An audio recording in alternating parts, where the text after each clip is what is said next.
শেষ মুহূর্তে বড় চমক নিয়ে হাজির হলো শাকিব খানের ঢাকা ক্যাপিটালস। নিজেদের প্রথম ম্যাচের আগে এবার একসঙ্গে দুই বিদেশি তারকাকে দলে ভিড়িয়ে সারপ্রাইজ দিল ফ্র্যাঞ্চাইজিটি, যারা কিনা তাদের শক্তিমত্তা দ্বিগুণ করবে। পাশাপাশি ব্যাটিং বোলিংয়ের ভারসাম্য গড়ে এখন টুর্নামেন্টের অন্যতম হট ফেভারিট টিম বনে গেল তারা।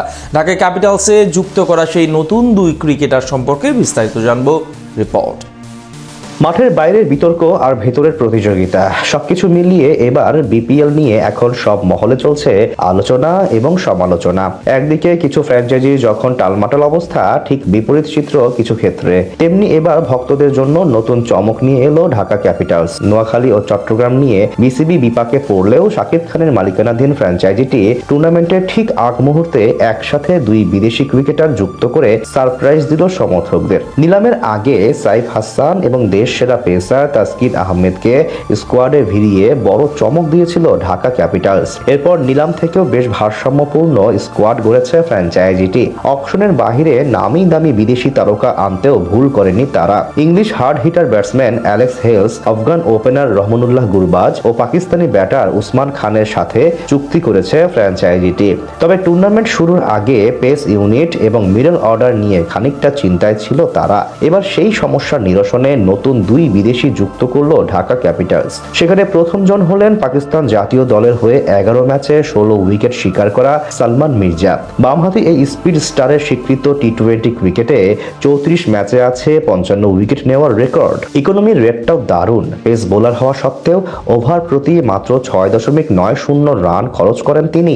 গড় মাত্র 15.27। সবশেষ পিএসএল এ রিশাদের দল লাহোর কালান্দার্সের হয়ে 4 ম্যাচে নিয়েছিলেন 9 উইকেট। এছাড়া প্রথম শ্রেণীর ক্রিকেটে 6 ম্যাচে করেছেন 229 রান। বলা চলে তার আগমনে তাসকিন সাইফুদ্দিনের সাথে একজন ভালো পেস বোলিং ব্যাকআপ পেয়ে গেল।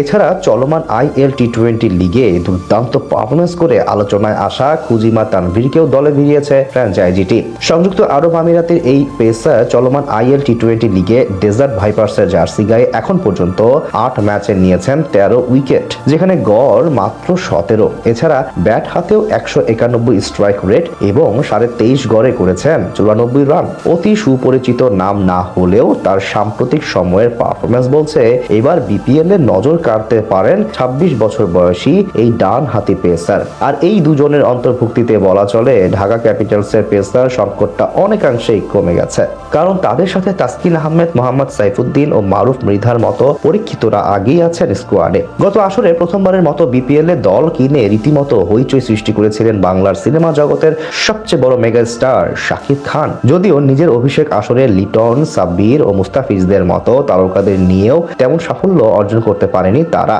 আর সে কারণে নিলাম এবং নিলামের বাইরে থেকে ক্রিকেটার নিয়ে 2026 মৌসুমের জন্য সবচেয়ে শক্তিশালী স্কোয়াড গড়েছে ঢাকা ক্যাপিটালস।